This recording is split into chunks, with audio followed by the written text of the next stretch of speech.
And then I looked up. I'm a police officer in the southern United States, working for a suburban department of about 100 officers in a college town. I've been on the force for around 10 years now, made sergeant 4 years ago, but at the time of this story, I'd only been on the job for 2 years, working night patrol. I've been lucky so far. Not much has shaken me mentally. I don't have kids, and that usually helps. When you see something happen to a child, no mental walls in the world can protect you. But this one night, it stuck with me. Even now, it makes my hair stand on end, especially when it rains. It was September, just after midnight. Dispatch called about shots fired near the college football stadium. Usually, those calls turn out to be fireworks or a car backfiring, rarely actual gunfire. So unless there are multiple calls or confirmed injuries, we just send one unit. That night, it was me. It was football season, and the parking lots around the stadium were full of big white tents for tailgaters. I told dispatch I was on scene and started driving slowly through the empty lots, scanning around with my spotlight. It was raining hard, making visibility terrible. About halfway through, my light caught something. A man sitting under one of the big tents in a folding chair. I pulled closer, lit him up, and told dispatch I was checking on someone. His back was to me. He was slumped forward, elbows on his knees, head hanging low. I called out, "Hey man, you okay? You hear anything weird?" But he didn't move.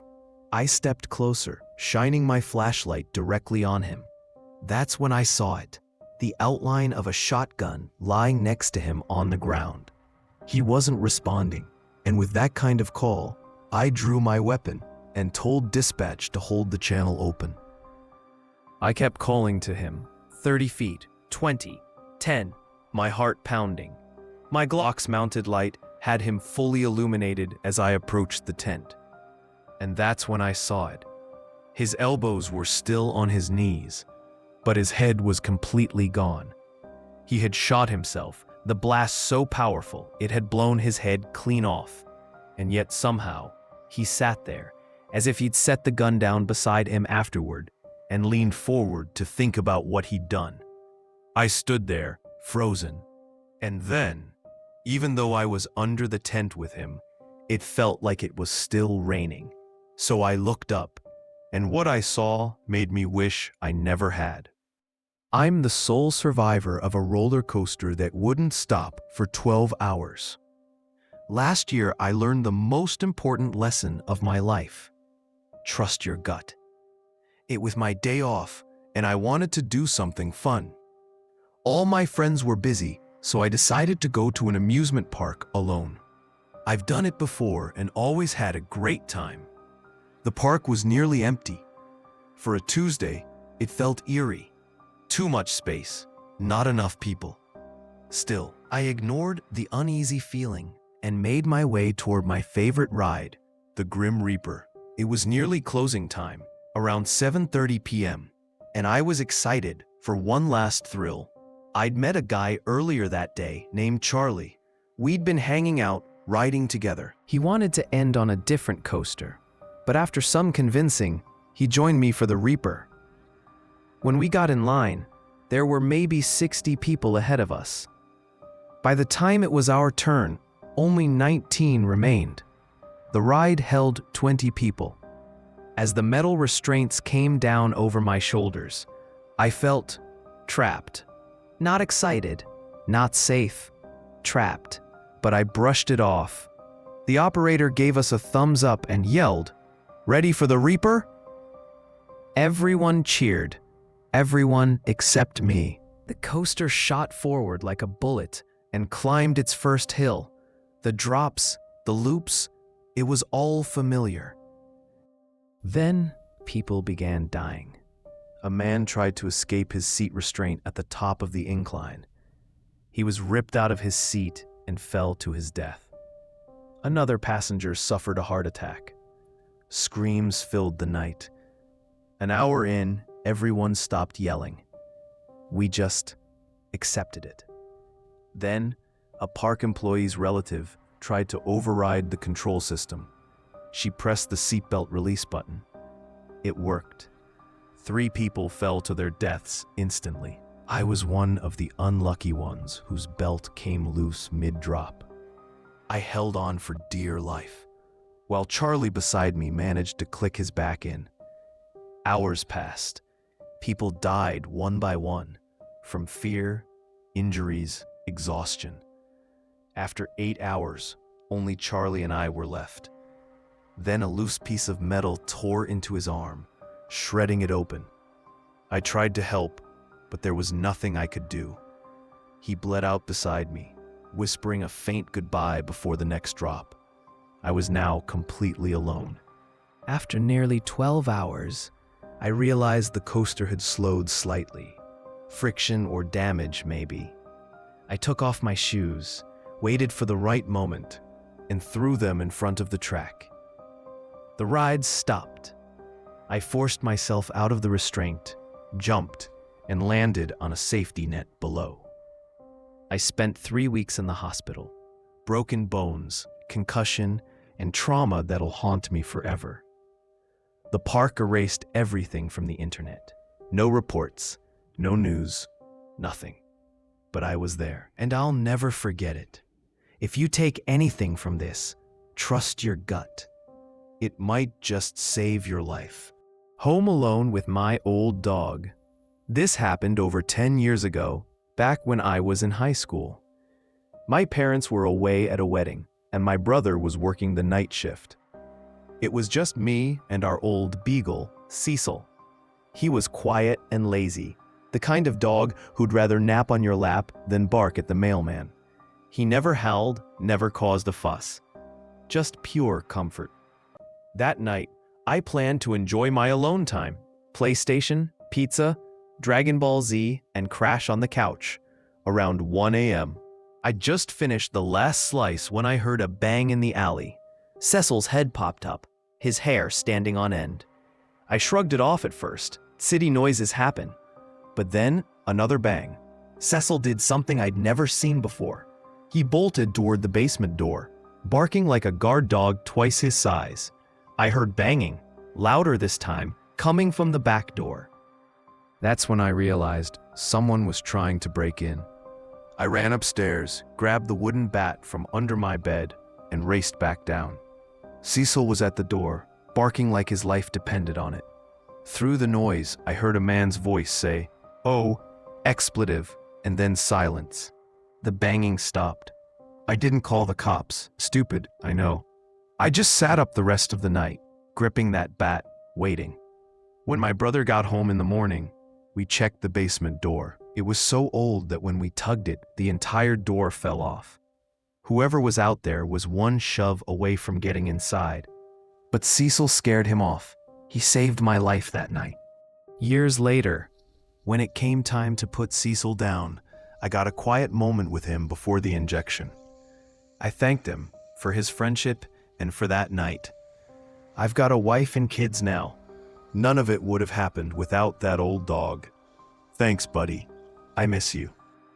Left alone in a house in the Mojave Desert. Back in 1992, I was a high school sophomore. But unlike most kids my age, I didn't work at McDonald's or the mall. I was handy, so I did construction, demolition, and auto mechanic jobs under the table. One contractor I worked with specialized in after-hours remodels, restaurants, bars, and retail shops. I'd usually come in during nights or weekends to handle the demolition part alone. He trusted me because I got the job done quietly and fast. One Friday, he called and asked if I could work Saturday. "Bring food and plenty of water," he said. "There's nothing nearby." He wasn't kidding. When I arrived, I realized the job site wasn't a restaurant or shop. It was an old, abandoned-looking house out in the middle of the Mojave Desert. There were no other buildings for miles, just endless sand, scattered rocks, and wind that never stopped blowing. No cell service, no power lines, no paved road. He handed me a short list of demolition tasks, said he'd come by to check on me later that night, and drove off. The moment his truck disappeared beyond the dunes, the silence hit me. It wasn't peaceful. It was heavy. I got to work, tearing out old drywall and cabinets, but something about that place didn't feel right. Every sound I made, every hammer hit, every crunch of debris, echoed unnaturally through the house. By late afternoon, I decided to take a break. I sat on the porch, eating a sandwich, staring at the horizon. That's when I saw it, or rather, him. A man, far out in the distance, walking along the edge of the sand dunes. At first, I thought maybe it was a hiker or some off-roader, but the longer I watched, the stranger it got. He was too far away to make out details, but something about his movements felt wrong, stiff, almost mechanical. I blinked, and when I looked back, he was gone. I told myself I was imagining things, went back inside, and kept working. But as the sun dipped below the horizon, the whole house changed. The wind outside grew stronger, rattling the old boards. The temperature dropped fast. I flipped on my flashlight and started cleaning up when I heard footsteps outside the house. At first, I thought my boss had returned early. I called out. Nothing. Then another sound, not footsteps this time. Dragging. Something was being pulled through the sand, scraping against the ground, circling the house. Cautiously, I went to the front window, shining my flashlight through the cracked glass. Nothing. Then, from the back of the house, bang! Something slammed against the wall. I froze, every muscle in my body tense. The sound came again, closer this time, near the back door. I grabbed the crowbar I'd been using and whispered, "Hello?" No answer. I edged toward the back room, heart racing, when I heard something that still makes my skin crawl to this day. A low, wheezing breath coming from just outside the window. Not like someone gasping, more like a slow, deliberate inhale. I stood there, completely still, my flashlight trembling in my hand. Then I saw it. Through the thin, torn curtain, a hand pressed against the glass. Pale, too long, fingers splayed wide like it was feeling the window, searching for a way in. I dropped the flashlight. The second it hit the floor, everything went dark. The dragging sound started again, moving slowly from one window to the next, circling the house. I didn't even breathe. I backed into the main room, tripped over a pile of lumber, and crawled behind an old counter, trying to stay quiet. Minutes passed, then hours.